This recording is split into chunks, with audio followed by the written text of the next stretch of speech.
Hey guys, welcome to Reading Affairs.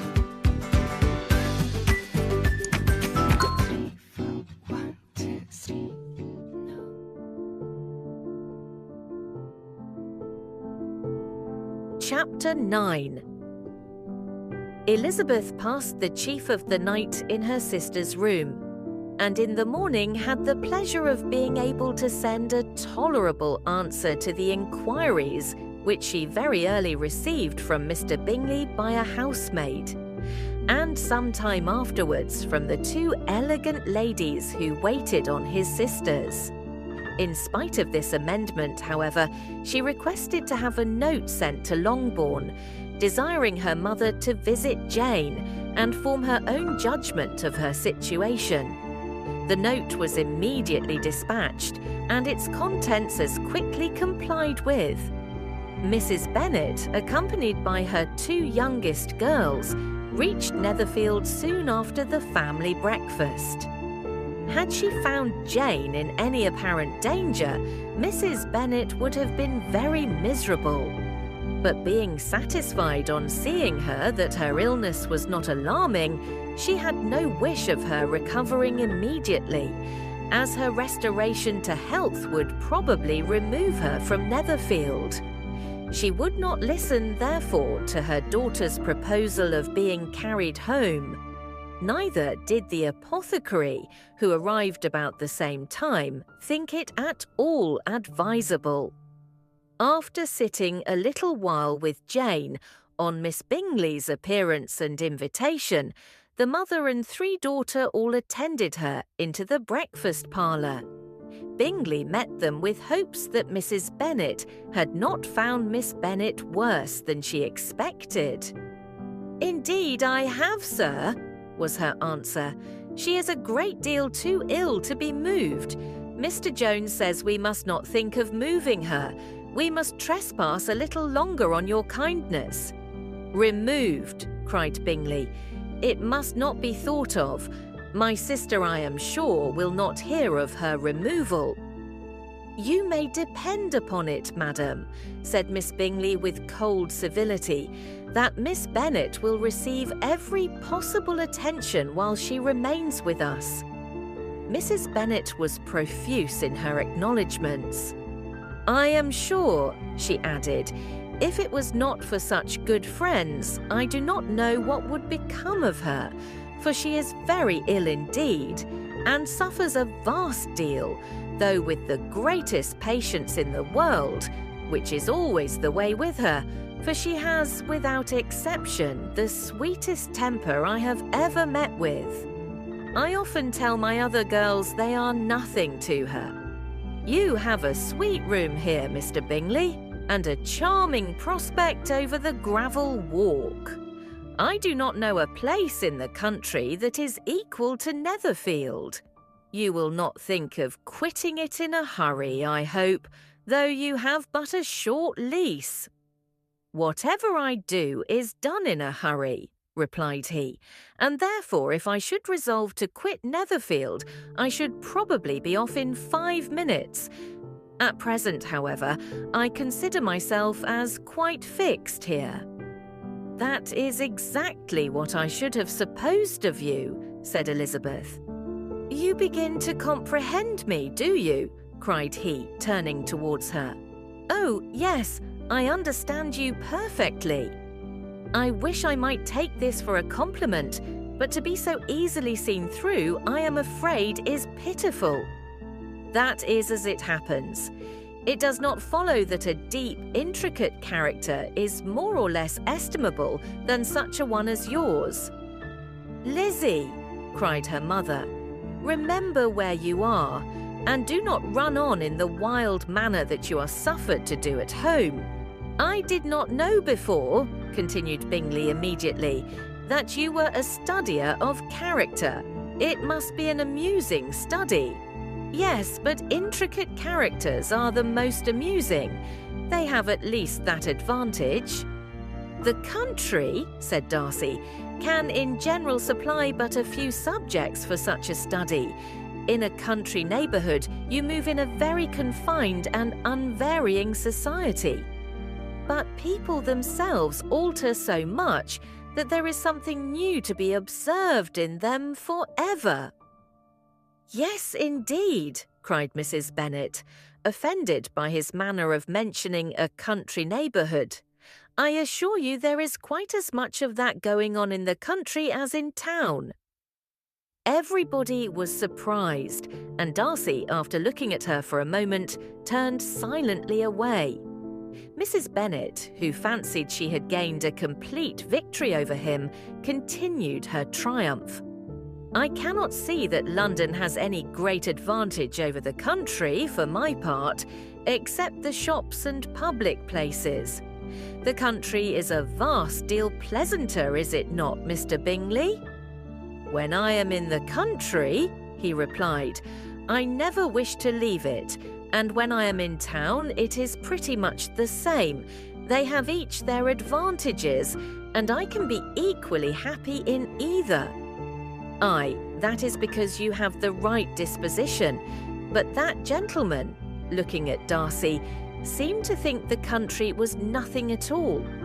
"Indeed, mamma, you are mistaken," said Elizabeth, blushing for her mother. "You quite mistook Mr. Darcy. He only meant that there was not such a variety of people to be met with in the country as in the town, which you must acknowledge to be true." "Certainly, my dear, nobody said there were. But as to not meeting with many people in this neighbourhood, I believe there are few neighbourhoods larger. I know we dine with 24 families." Nothing but concern for Elizabeth could enable Bingley to keep his countenance. His sister was less delicate, and directed her eyes towards Mr. Darcy with a very expressive smile. Elizabeth, for the sake of saying something that might turn her mother's thoughts, now asked her if Charlotte Lucas had been at Longbourn since her coming away. "Yes, she called yesterday with her father. What an agreeable man Sir William is, Mr. Bingley, is not he? So much the man of fashion, so genteel and easy. He had always something to say to everybody. That is my idea of good breeding. And those persons who fancy themselves very important and never open their mouths quite mistake the matter." "Did Charlotte dine with you?" "No, she would go home. I fancy she was wanted about the mince pies." "For my part, Mr. Bingley, I always keep servants that can do their own work. My daughters are brought up very differently. But everybody is to judge for themselves, and the Lucases are a very good sort of girls, I assure you. It is a pity they are not handsome. Not that I think Charlotte so very plain, but then she is our particular friend." "She seems a very pleasant young woman." "Oh dear, yes, but you must own she is very plain. Lady Lucas herself has often said so, and envied me Jane's beauty. I do not like to boast of my own child, but to be sure, Jane, one does not often see anybody better looking. It is what everybody says. I do not trust my own partiality. When she was only 15, there was a man at my brother Gardner's in town so much in love with her that my sister-in-law was sure he would make her an offer before we came away. But, however, he did not. Perhaps he thought her too young. However, he wrote some verses on her, and very pretty they were." "And so ended his affection," said Elizabeth impatiently. "There has been many a one, I fancy, overcome in the same way. I wonder who first discovered the efficacy of poetry in driving away love." "I have been used to consider poetry as the food of love," said Darcy. "Of a fine, stout, healthy love it may. Everything nourishes what is strong already. But if it be only a slight, thin sort of inclination, I am convinced that one good sonnet will starve it entirely away." Darcy only smiled, and the general pause which ensued made Elizabeth tremble lest her mother should be exposing herself again. She longed to speak, but could think of nothing to say. And after a short silence, Mrs. Bennet began repeating her thanks to Mr. Bingley for his kindness to Jane, with an apology for troubling him also with Lizzie. Mr. Bingley was unaffectedly civil in his answer, and forced his younger sister to be civil also, and say what the occasion required. She performed her part indeed without much graciousness, but Mrs. Bennet was satisfied, and soon afterwards ordered her carriage. Upon this signal, the youngest of her daughters put herself forward. The two girls had been whispering to each other during the whole visit, and the result of it was that the youngest should tax Mr. Bingley with having promised on his first coming into the country to give a ball at Netherfield. Lydia was a stout, well-grown girl of 15, with a fine complexion and good-humoured countenance. A favourite with her mother, whose affection had brought her into public at an early age. She had high animal spirits and a sort of natural self-consequence, which the attention of the officers, to whom her uncle's good dinners and her own easy manners recommended her, had increased into assurance. She was very equal, therefore, to address Mr. Bingley on the subject of the ball, and abruptly reminded him of his promise, adding that it would be the most shameful thing in the world if he did not keep it. His answer to this sudden attack was delightful to their mother's ear. "I am perfectly ready, I assure you, to keep my engagement, and when your sister is recovered, you shall, if you please, name the very day of the ball. But you would not wish to be dancing when she is ill." Lydia declared herself satisfied. Oh, yes, it would be much better to wait till Jane was well, and by that time most likely Captain Carter would be at Meryton again. "And when you have given your ball," she added, "I shall insist on their giving one also.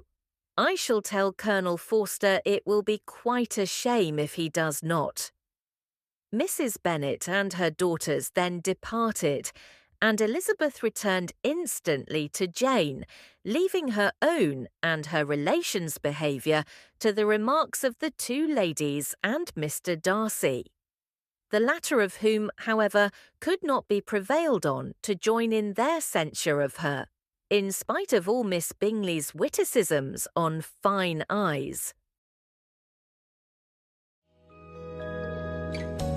Thank you for listening. Join me in next part, and don't forget to like, share and subscribe to Reading Affairs.